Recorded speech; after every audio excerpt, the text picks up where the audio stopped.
What's up, guys? Welcome to your 127th Android tutorial for the new Boston. And what we're going to do in this tutorial, we're basically going to set up something to do within this method called OnSensorChanged. But before we do that, let's set up some variables that we're going to use, and they're going to be float types. So we're going to say float x, float y, and float sensor x and sensor y. And then we're also going to set up a bitmap, because again we're going to draw that ball to the screen, so we're going to say bitmap ball. And then within our onCreate method here, we're going to set up our ball reference real quickly. Again, just bitmap factory dot decode resources, or resource, and then get resources, and also whichever ID that we want. So we're going to say r.drawable dot green ball, and we have our bitmap set up.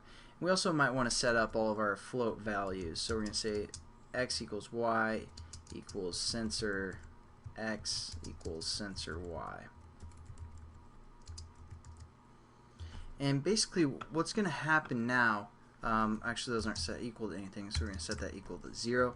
And now anytime our sensor changes, it's going to call this OnSensorChanged method. So what we can do is we can set up our our float values for our sensor every time that our sensor is called.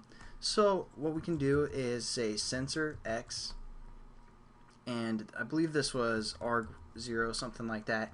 I just changed it to E because it's a little bit easier to work with. Just sensor event is being passed in, so we get an event and we can refer to that event and get the value. So that's what we're going to do. We're going to say e.values, and it returns a float. And let's just scroll over here to the description.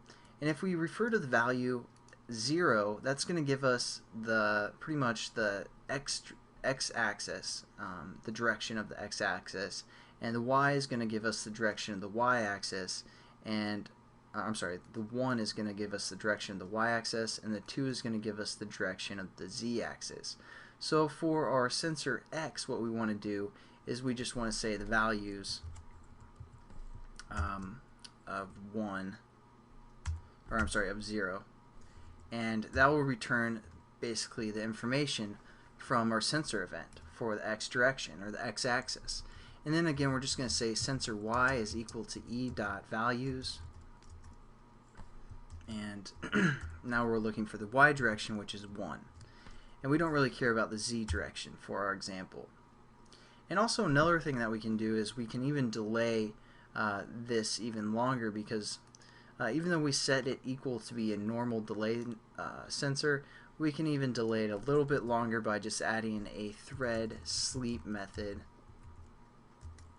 to like 1000, or not 1000, like 16.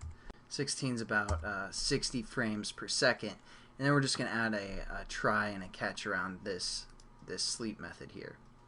So that will kind of save us some processing speed, so it's not checking every time our sensor even slightly moves. But it's good enough. For example, 60 times per second to update basically our x and y values of our sensor. That's pretty good. So there we go, guys. That's pretty much it for this tutorial. Just kind of learned about anytime a sensor changes, it's going to call this method. We're going to redefine this sensor x and sensor y. So I'll catch you guys in the next tutorial. Have a good one.